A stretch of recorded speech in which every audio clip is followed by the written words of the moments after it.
Hello students, आप सभी का स्वागत है हमारे रीडिंग कॉम्प्रिहेंशन के इस सेशन में। इस सेशन में हम डिस्कस करेंगे एक पैसेज। हम उस पैसेज को समझेंगे, हम उस पैसेज के इम्पॉर्टेंट वर्ड्स को समझेंगे और हम उस पैसेज को इजीली सॉल्व करेंगे। जैसा कि आप सब जानते हैं कि जो रीडिंग कॉम्प्रिहेंशन होता है वो आपके एग्ज़ाम के पॉइंट ऑफ व्यू से एक बहुत ही इम्पॉर्टेंट टॉपिक होता है, because most of the students confuse होते हैं रीडिंग कॉम्प्रिहेंशन में। बिकॉज फर्स्ट ऑफ ऑल ये काफ़ी टाइम कंज्यूमिंग होता है, देन सेकेंडली ये काफ़ी ज़्यादा वेटेज भी एट टाइम्स रखता है एग्ज़ाम में। तो चलिए स्टार्ट करते हैं रीडिंग कॉम्प्रिहेंशन। ऐसे ही हम आपको कुछ कुछ रीडिंग कॉम्प्रिहेंशन के सेशंस देते रहेंगे ताकि साइड बाय साइड आपकी प्रैक्टिस चलती रहे और आप एग्ज़ाम के लिए एकदम अच्छे से प्रिपेयर हो जाएं, ताकि आपको एग्ज़ाम में कोई भी रीडिंग कॉम्प्रिहेंशन अटेम्प्ट करने में कोई दिक्कत ना आए। तो चलिए स्टार्ट करते हैं हम आज का ये सेशन, और ये है हमारा आज का पैसेज हमारी स्क्रीन पर। तो इसको पढ़ना स्टार्ट करते हैं। The best thing that has happened to sports in India in a long long time, longer perhaps than many of us have existed on this planet, is the laudably idealistic yet remarkably pragmatic intervention of the Supreme Court into Wild West Tertiary, the landscape of cricket administration। तो सबसे पहले अगर आप कोई reading comprehension पढ़ रहे हो तो सबसे इम्पॉर्टेंट आपके लिए चीज़ ये बनती है कि आपको उस पैसेज के एक एक वर्ड का मीनिंग पता होना चाहिए। अगर आपको उसका मीनिंग नहीं पता तो आप सेंटेंस से खुद उस वर्ड का मीनिंग निकालने का ट्राई करो। तो अगर आपको सेंटेंस के वर्ड्स के मीनिंग्स पता है तो आप इजीली किसी भी पैसेज को अंडरस्टैंड कर सकते हो। तो इसके लिए सबसे ज़्यादा इंपॉर्टेंट होता है अपनी वोकैबुलरी पे वर्क करना। बट अगर आपकी वोकैबुलरी अच्छी नहीं है तो भी आप नॉर्मल सेंटेंस पढ़ के किसी भी वर्ड का मीनिंग निकालने का ट्राई कर सकते हो। तो अगर हम बात करें अपने फर्स्ट पैराग्राफ की, तो यहाँ पर हमारा एक इम्पॉर्टेंट ध्यान देने वाला वर्ड हो जाएगा लॉडेबली। लॉडेबली एक बहुत ही कॉमनली यूज वर्ड है एंड प्लस ये एग्जाम में एज अ वोकैबुलरी सेक्शन में इसका सिनोनिम में एंटोनिम भी पूछा जाता है। तो अगर हम बात करें लॉडेबली की, तो laudably is something which deserves a praise। मतलब कोई ऐसी चीज़ जो प्रेज वर्दी हो, जिसकी हम तारीफ कर सके, वो होता है लॉडेबली। बात करते हैं यहाँ पे एक और इम्पॉर्टेंट वर्ड की, जो कि है प्रेगमैटिक। प्रेगमैटिक एक बहुत ही कॉमनली यूज वर्ड है एंड अगेन एग्जाम में आपसे बहुत बारी पूछा जाता है कि प्रेगमैटिक का मीनिंग क्या होता है। तो प्रेगमैटिक मीन्स प्रैक्टिकल। किसी भी चीज़ को प्रैक्टिकली हम अगर करते हैं तो उसको हम बोलते हैं प्रेगमैटिकली। तो यहाँ पर ये दो इम्पॉर्टेंट वर्ड्स थे हमारे इस फर्स्ट पैराग्राफ के। तो अगर हमें इनका मीनिंग पता है तो हम सेंटेंस का भी मीनिंग इजीली निकाल सकते हैं। तो जो फर्स्ट पैराग्राफ है वो यही बोलना चाह रहा है कि जो स्पोर्ट्स है इंडिया में, स्पोर्ट्स में अगर कुछ सबसे अच्छी चीज़ हुई है इतने टाइम में, long long time, longer perhaps than many of us existed, मतलब इतने टाइम में, इतने सालों में अगर इंडिया में स्पोर्ट्स में कुछ अच्छा हुआ है तो वो है सुप्रीम कोर्ट की intervention. Now what does intervention means? Intervention means कि किसी चीज़ में इंटरफेयर करना, किसी चीज़ में घुसना। तो सुप्रीम कोर्ट का घुसना वाइल्ड वेस्ट टर्शरी में, ये स्पोर्ट्स के लिए बहुत ही अच्छी चीज़ हुई है। चलिए आगे बढ़ते हैं सेकेंड पैराग्राफ की तरफ। So much of what the well-meaning lay people have expected of the men who control sports has been trampled under mercilessly and maliciously, that a good majority of sports lovers in the country have found refuge in nihilism and come to believe that nothing will change in the state of affairs। तो यहाँ पर अगर हम फिर से इस paragraph की बात करें तो यहाँ पर फिर हमारे इंपॉर्टेंट वर्ड्स आ रहे हैं। सबसे पहले trampled. What does trampled means? तो ट्रैम्पल का मतलब होता है treat with contempt, treat with contempt, जिसको आप और इजी लैंग्वेज में बोल सकते हो, टू क्रश समथिंग, कहीं ना कहीं किसी चीज़ को बुरी तरीके से कुचल देना, उसको हम ट्रैम्पल बोलते हैं। बात करते हैं मैलिशियसली। अगेन ये बहुत इंपॉर्टेंट वर्ड है जो एग्जाम में आपसे पूछा जाता है। तो ये होता है इंटेंडेड टू हार्म समथिंग, मतलब कि किसी चीज़ को हार्म करने का सोचना एक तरीके से मैलिशियस कहलाता है, मैलिशियसली कहलाता है। मैलिशियसली उसकी एडवर्ब बन जाएगी और मैलिशियस एक नॉर्मल वर्ड है। बात करते हैं अगर हम nihilism, again this is a very important word from your exam point of view से। तो निहिलिज्म का मतलब होता है, nihilism means a believe that nothing, a belief that nothing in the world, nothing in the world has real existence, nothing in the world has real existence। मतलब कि nihilism ऐसा होता है कि जो भी हो रहा है वो रियल नहीं है, उसकी एक रियल एग्जिस्टेंस नहीं है। बात करते हैं अगर हम निहिलिज्म की, तो इसी के सिनोनिम्स में पेसिमिज्म भी आ जाता है, pessimism which is negative thinking. तो यहीं पे इसके सिनोनिम में नेगेटिव भी आ जाएगा।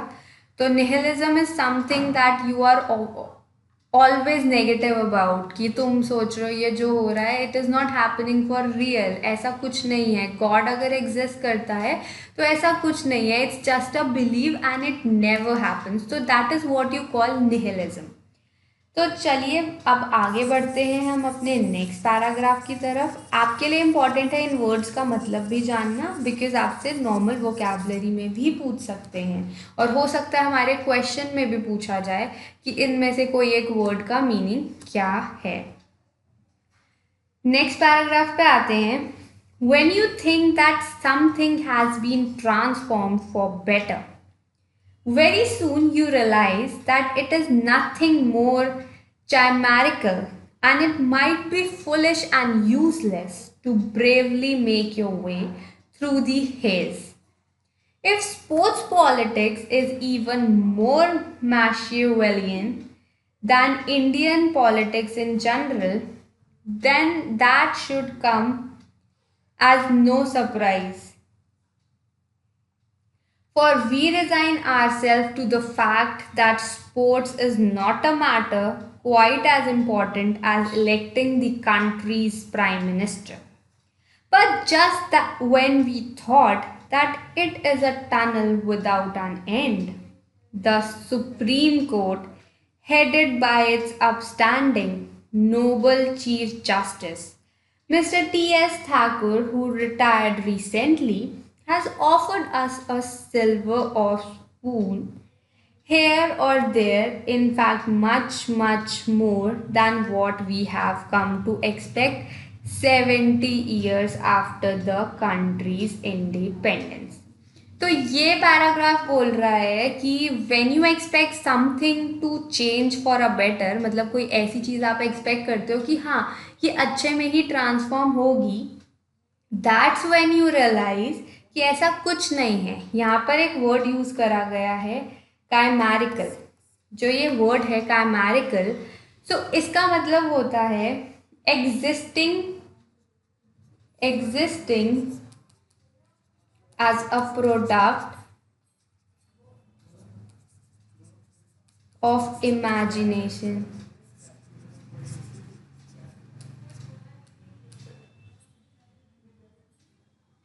मतलब कि something which is not existing in real but imagination में कोई चीज़ हो रही है। तो ये पैराग्राफ यही बोलता है कि when you expect something to change for better, तब आप रियलाइज़ करते हो कि ऐसा कुछ है नहीं। और जिस हिसाब से स्पोर्ट्स की पॉलिटिक्स इंडिया में चल रही थी, उस हिसाब से एवरीवन, जितने भी लोग थे, उन सब ने यही सोच लिया था कि ऐसा कुछ नहीं होने वाला, स्पोर्ट्स में कोई बेटरमेंट नहीं आने वाली। But that's when the Chief Justice of Supreme Court decided to give a hope to people कि जो अभी तक नहीं हुआ वो अब होगा।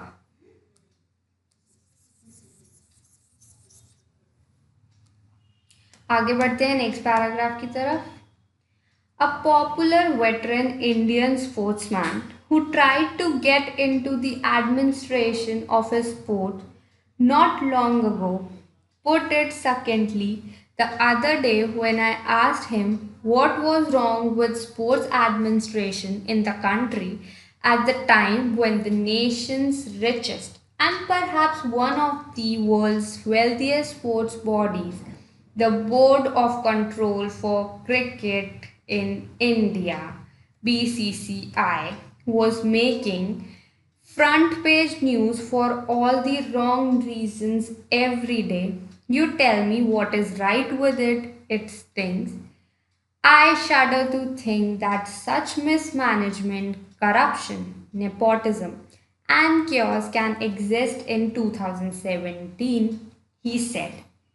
Most well known, well meaning people in the world of sports, when asked the same question, not surprisingly come up with the same answer: a total lack of professionalism. This is an overarching judgment that seems to ignore the nuts and bolts of everyday affairs in major sports in the country. अगर हम इस paragraph की बात करें तो इस paragraph में सबसे पहले इंपॉर्टेंट वर्ड्स को मार्क कर लेते हैं। एक तो वेटरन हमारा इंपॉर्टेंट वर्ड है जो एग्जाम में बहुत बारी पूछा जाता है। Then secondly is again a good word. बात करते हैं हम नट्स एंड बोल्ट्स की। तो जो नट्स एंड बोल्ट्स है वो एक फ्रेज होता है। तो चलिए पहले हम बात कर लेते हैं इनके मीनिंग्स की। अगर हम बात करें इनकी मीनिंग्स की तो veteran is a very common word, बहुत कॉमनली यूज्ड वर्ड है जिसका मतलब होता है अ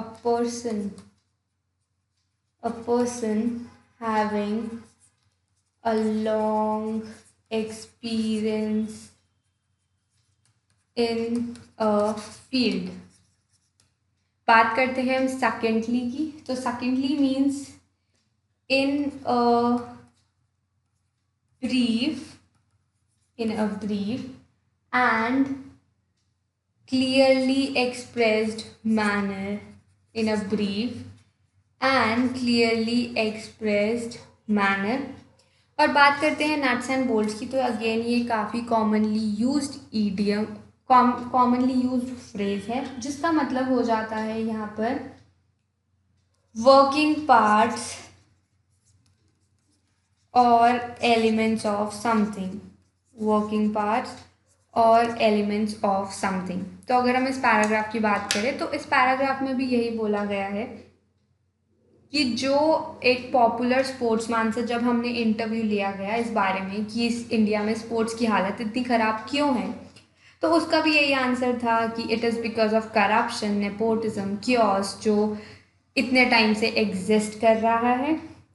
और जब हमने बाकी लोगों से भी, बाकी वेल मीनिंग मतलब बाकी वेल नोन पर्सनालिटीज से बात करी तो उन्होंने भी ये बोला कि it is a total lack of professionalism, मतलब कि जो बीसीसीआई है वो इतना प्रोफेशनल नहीं है अपने काम में कि वो स्पोर्ट्स को इंडिया में अच्छे से हैंडल कर पाए। चलिए बढ़ते हैं हम आगे अपने पैराग्राफ की तरफ, नेक्स्ट पैराग्राफ की तरफ। तो ये है हमारा next paragraph. From experts down to lay fans, almost everyone has an opinion on why such a huge nation should not be among the leading performers in the world of sport. Infrastructure, money, attitude, culture. You can think of dozen of reasons why India does not stand tall in the world of sport. Says Jacome Calval-Ho, Olympian and hockey administrator. Sports governance in India lacks transparency and accountability. Most officials are not passionate about sports at all. They use this platform to keep themselves in the news and also indulge in corruption. I have a poor impression of sports governance because I have seen these officials as a player and later I as someone connected with the conduct of the game.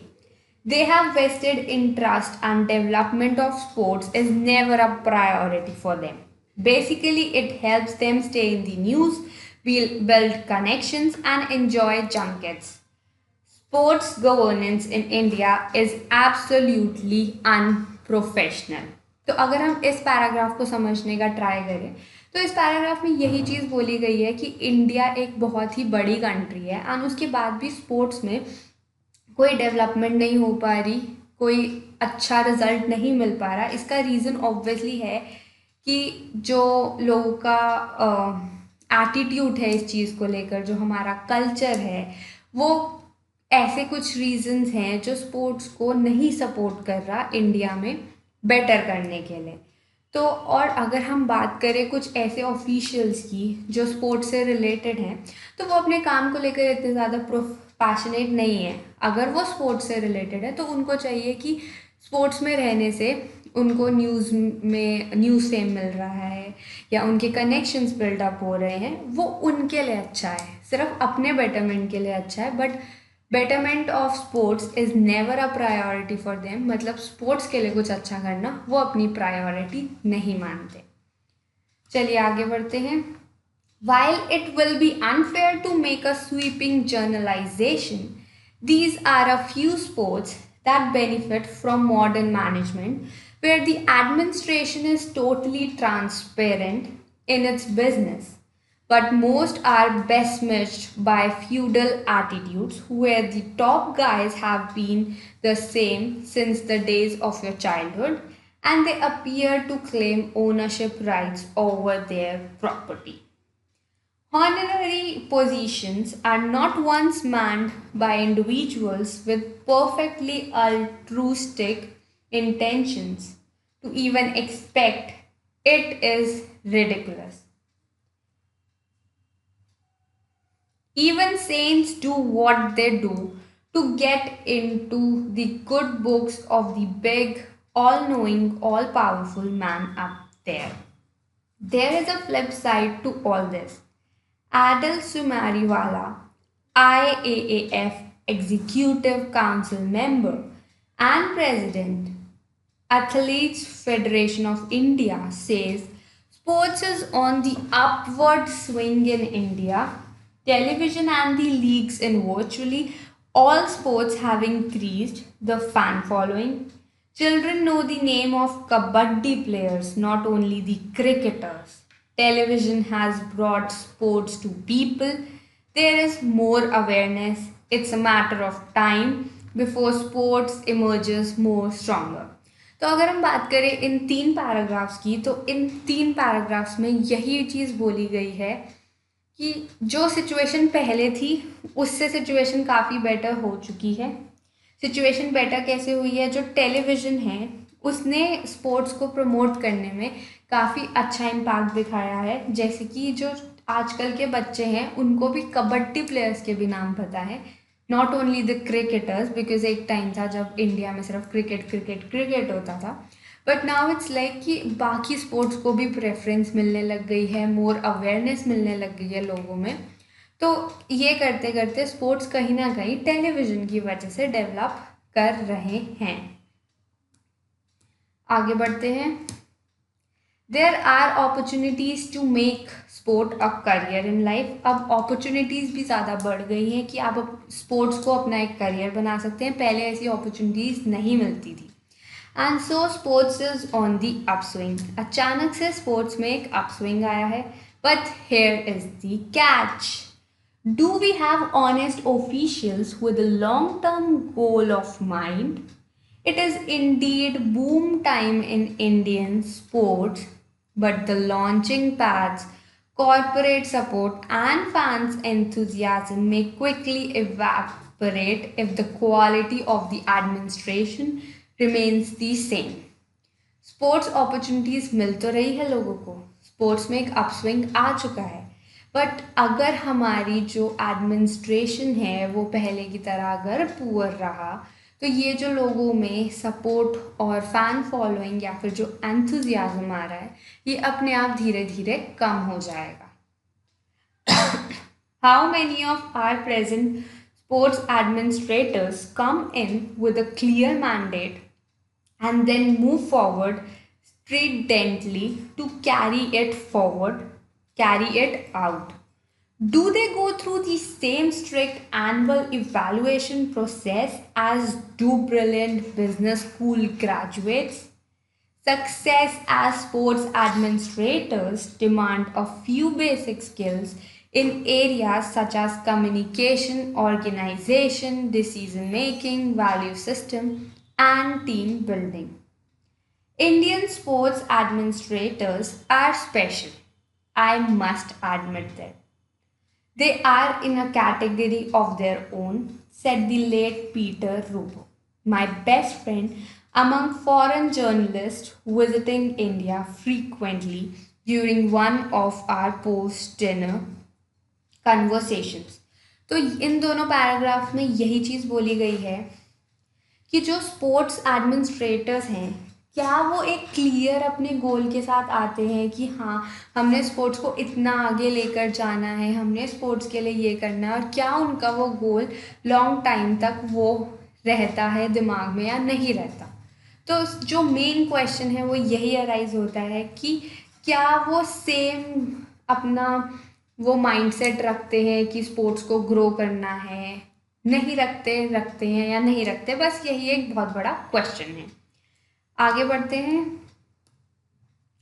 What Roebuck referred to was mainly cricket, but he was curious enough to want to know more and more about other sports. Leadership skills can be either cultivated or learned, but the men and women who run our sports are keen on only one thing: staying where they are with a great love for being in the spotlight.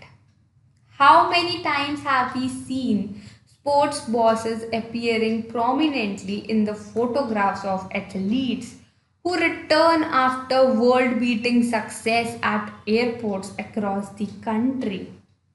Long ago, a top Indian sportsman returning after the winning the world championship told me something that was shocking.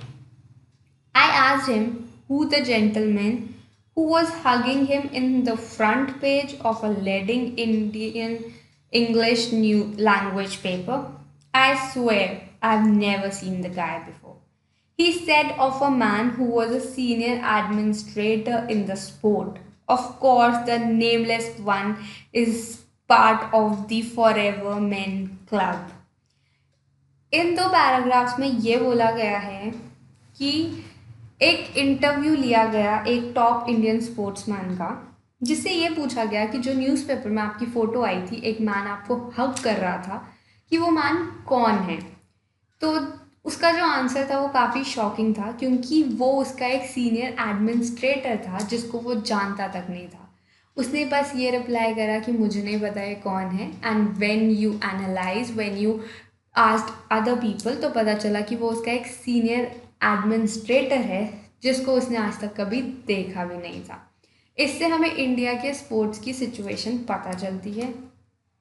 अब आ जाते हैं हमारे question पे। ये था हमारा reading comprehension. अब हम पढ़ते हैं इसके क्वेश्चंस। इसके 10 क्वेश्चंस हैं। क्वेश्चंस को ट्राई करते हैं हम समझने का और उसके आंसर्स देखते हैं। तो चलिए स्टार्ट करते हैं हम क्वेश्चन नंबर 1 से। Which among the following can be attributed as the central theme of the passage?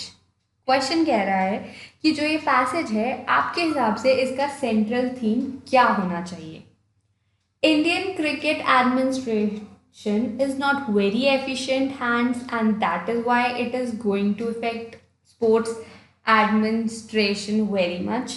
इस पैसेज में हमने सिर्फ क्रिकेट की बात तो नहीं करी, तो आई गेस फर्स्ट ऑप्शन को हमें निगलेक्ट कर देना चाहिए।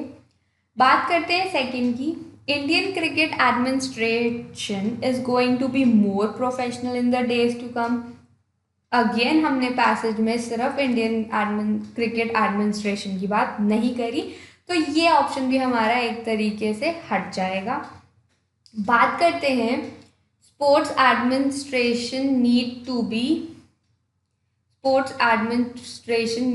be taught as a course as it needs serious efficiency on the part of the persons responsible।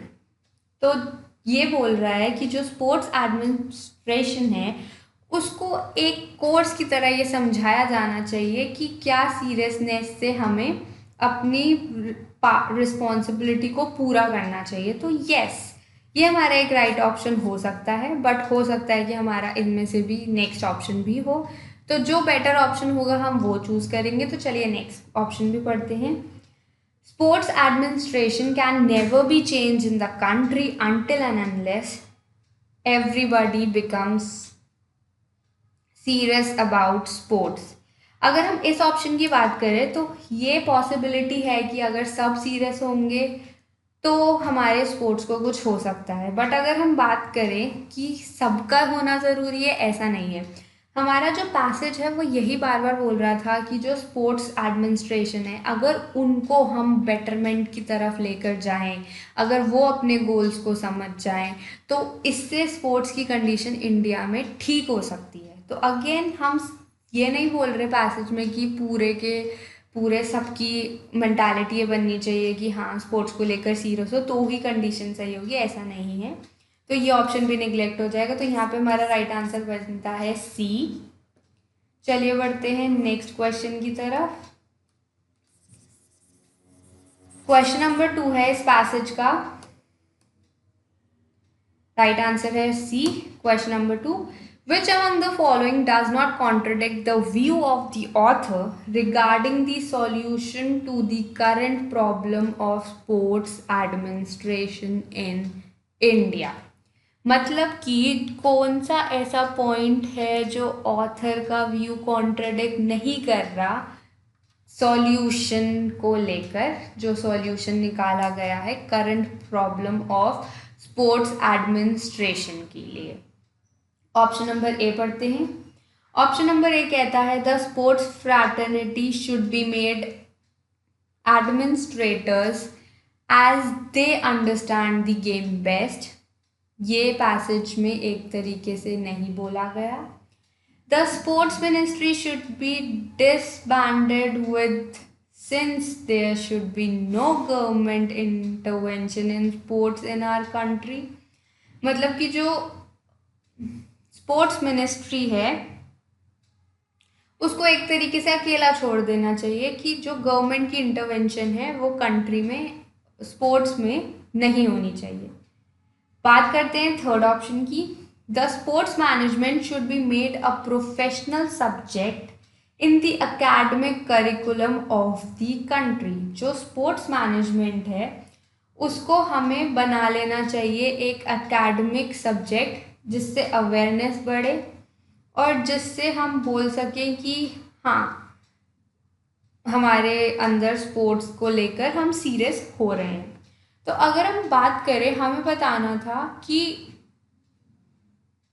कोई ऐसा पॉइंट ऑफ व्यू इनमें से कौन सा ऐसा है जो कॉन्ट्रडिक्ट नहीं कर रहा ऑथर के व्यू को, जो ऑथर ने एक सॉल्यूशन बताया है करंट प्रॉब्लम जो स्पोर्ट्स की है उसको लेकर, इनमें से कौन सा कॉन्ट्रडिक्ट नहीं कर रहा। तो अगर हम बात करें बी ऑप्शन की, तो बी ऑप्शन कह रहा है कि there should be no government intervention, but ऐसा ऑथर ने कहीं भी स्पेसिफाई नहीं करा।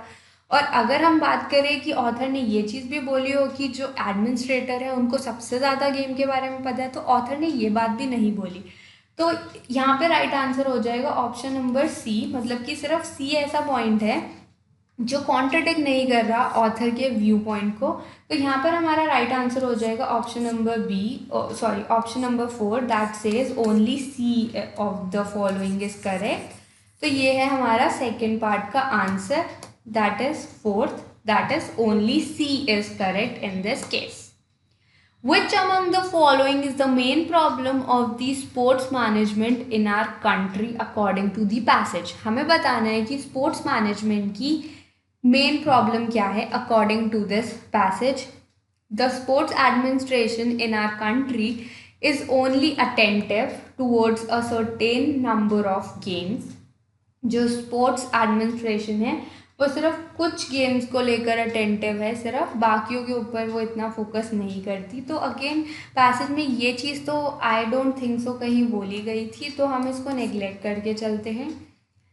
बात करते हैं बी की, option number B, the sports administration does not understand the welfare of the game but is only interested in serving themselves. ये हमने एक पैराग्राफ में पढ़ा था कि जो स्पोर्ट्स एडमिनिस्ट्रेशन है उनको चाहिए फेम, अगर वो स्पोर्ट्स में है तो उनको उससे फेम मिल रहा है, उनके कनेक्शंस बिल्डअप हो रहे हैं, तो they only want their benefit not the betterment of the game. तो येस, ऑप्शन नंबर बी हमारा करेक्ट हो जाएगा। बात करते हैं ऑप्शन नंबर सी की। The sports administration is negligent about the sports they are heading and does not even have any long term planning. Again ये भी हमारा करेक्ट हो जाएगा क्योंकि हमने पैसेज में पढ़ा था कि जो स्पोर्ट्स अथॉरिटी है उनका एक क्लियर माइंडसेट नहीं है, उनका एक क्लियर गोल नहीं है। तो यहाँ पर हमारा राइट आंसर हो जाएगा option number 2, that is both B and सी।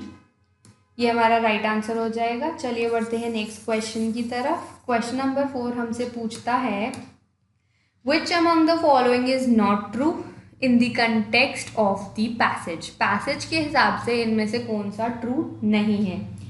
तो बात करते हैं इसके ऑप्शंस की। तो ऑप्शन नंबर 1 बोल रहा है the sports administration post in our country does not carry any financial incentives in our country.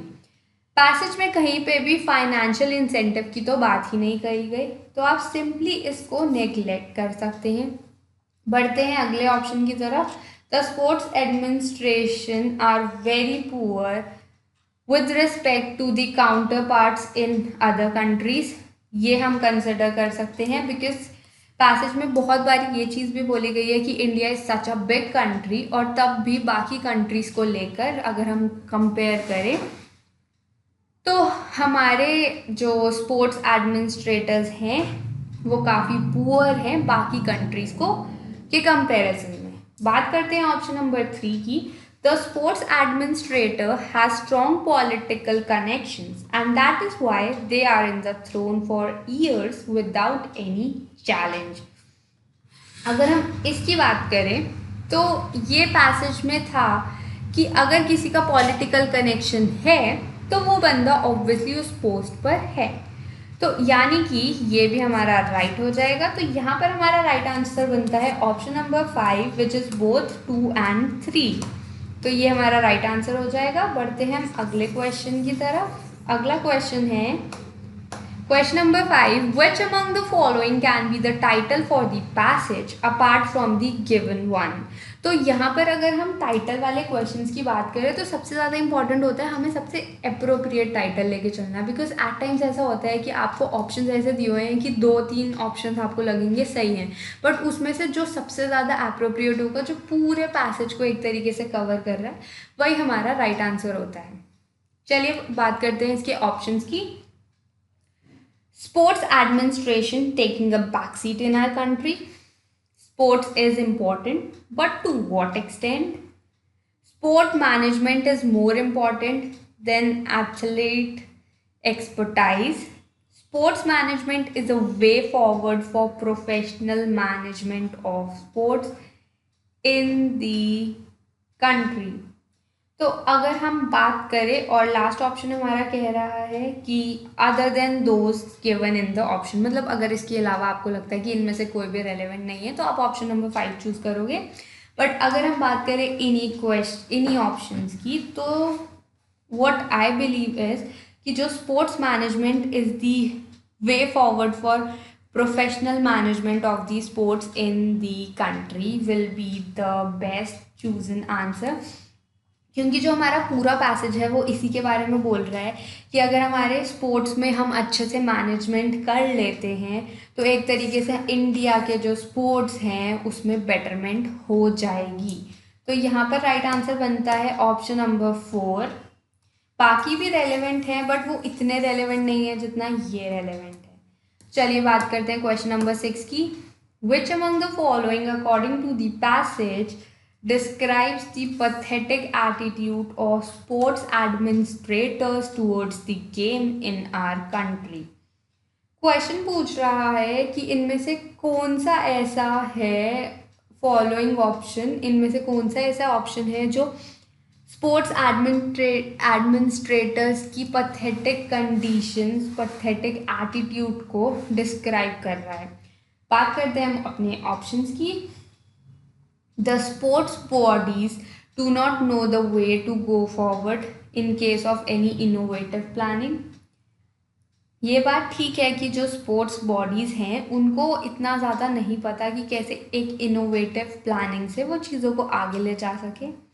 But अगर हम बात करें कि हमें पथेटिक एटीट्यूड बताना है तो ये ऑप्शन थोड़ा सा इररेलेवेंट हो जाएगा। बात करते हैं सेकंड ऑप्शन की। The sports administrators and the players are not even in touch properly. According to me यहीं पे हमें स्टॉप होना पड़ेगा क्योंकि यही राइट आंसर हो जाएगा। बिकॉज अगर आप पैराग्राफ देखें जिसमें हमने बात करी थी कि there was this one sportsman India का जो चैम्पियनशिप जीत कर आया था, एंड हमने उससे पूछा कि आपको उस फोटो में कौन हक कर रहा था, तो उसको ये भी नहीं पता था कि वो कौन है, जबकि वो उसका एक सीनियर एडमिनिस्ट्रेटर था। तो that's when you got to know कि इतना गंदा एटीट्यूड है स्पोर्ट्स एडमिनिस्ट्रेटर्स का कि जो एथलीट्स हैं उनको ये तक नहीं पता कि उनके एडमिनिस्ट्रेटर्स कौन हैं। तो यहीं पे हम स्टॉप हो जाएंगे, आगे पढ़ने की ज़रूरत नहीं है, इसी से हमें हमारा आंसर मिल गया। बिकॉज ऑप्शन में और भी कहीं पे नहीं है कि बोथ 2 and 3 और बोथ 2 and 4 कोई भी। चलिए आगे बढ़ते हैं क्वेश्चन नंबर 7 की तरफ। क्वेश्चन नंबर 7 है, which of the following is similar in meaning to the word pragmatic as used in the passage। तो अगर हम बात करें pragmatic की, तो जब हम pragmatic passage रीड कर रहे थे मैंने तब भी pragmatic का मीनिंग बताया था। तो जो pragmatic होता है, pragmatic means practical, और अगर आप बात करो practical की तो practical is what you call realistic। तो यहाँ पर राइट आंसर हो जाएगा ऑप्शन नंबर 2। बात करते हैं हम क्वेश्चन नंबर 8 की। Which among the following is similar in meaning to the word laudably. Laudably भी हमने डिस्कस करा था जब हम बात कर रहे थे अपने पैसेज की। तो लॉडेबली का मीनिंग हमने यही बताया था कि something which deserves a praise, which deserves a praise. तो यहाँ पर अगर हम इन सारे ऑप्शंस में से इस वर्ड को रिलेट करें तो इसका राइट आंसर आ जाएगा justly. Justly is something which is just right, और जिसको एक प्रेज डिजर्व करता है जो। तो राइट आंसर हो जाएगा इसका ऑप्शन नंबर 2। बात करते हैं हम क्वेश्चन नंबर 9 की। तो हमारा क्वेश्चन नंबर 9 है, Which among the following is opposite in meaning to the word nihilism। Again हमने ये वर्ड डिस्कस करा था जब हम पैसेज रीड कर रहे थे। तो निहिलिज्म का मीनिंग था कोई ऐसा बंदा या ऐसा बिलीव कि जो यहाँ पर हो रहा है वो रियल एग्जिस्टेंस नहीं है। यहाँ पे हमने अगर इसकी बात करी थी तो हमने ये चीज़ भी बोली थी कि nihilism is related to negative thinking या फिर पेसिमिज्म। तो अगर हम बात करें इन ऑप्शंस में से सबसे रेलेवेंट वर्ड की, तो यहाँ पर हमारा ऑप्शन नंबर 1 हो जाएगा करेक्ट। बिकॉज निहिलिज्म का मतलब था नेगेटिव थिंकिंग या फिर ये ना मानना कि जो भी हो रहा है दैट इज, जो भी आसपास हो रहा है वो गलत है। A believe that what all is happening is not real, मतलब एक तरीके से चीज़ को सही से नहीं मानना। तो इसका अगर हम ऑपोजिट की बात करें तो यहाँ पर हमारा ऑपोजिट हो जाएगा अप्रूवल। यहाँ पे हमारा ऑपोजिट हो जाएगा अप्रूवल। बात करते हैं हम अपने क्वेश्चन नंबर 10 की। तो क्वेश्चन नंबर 10 में हमसे पूछा गया what is the opposite in meaning to the word chimerical. Chimerical भी हमने डिस्कस करा था। तो काइमेरिकल का ऑपोजिट यहाँ पर हो जाएगा option number 4 which is realistic, क्योंकि काइमेरिकल में हमने बोला था कि something which is in imagination, जो सिर्फ इमेजिनेशन में पॉसिबल है, तो उसका ऑपोजिट हो जाएगा रियलिस्टिक। तो यहाँ पर हमारे ये 10 क्वेश्चंस इस पैसेज के कंप्लीट हो गए। तो ये ख़त्म होता है हमारा आज का रीडिंग पैसेज का सेशन। बात करते हैं हम अब अगले सेशन में मिलेंगे और नेक्स्ट रीडिंग कॉम्प्रिहेंशन को डिस्कस करेंगे। होप करते हैं आपको हमारा आज का सेशन पसंद आया हो। अगर सेशन पसंद आया हो तो लाइक करें, ज़्यादा से ज़्यादा शेयर करें और चैनल को सब्सक्राइब करें ताकि आपको लेटेस्ट वीडियोस के अपडेट्स मिलते रहें। Okay, thank you so much for listening so patiently.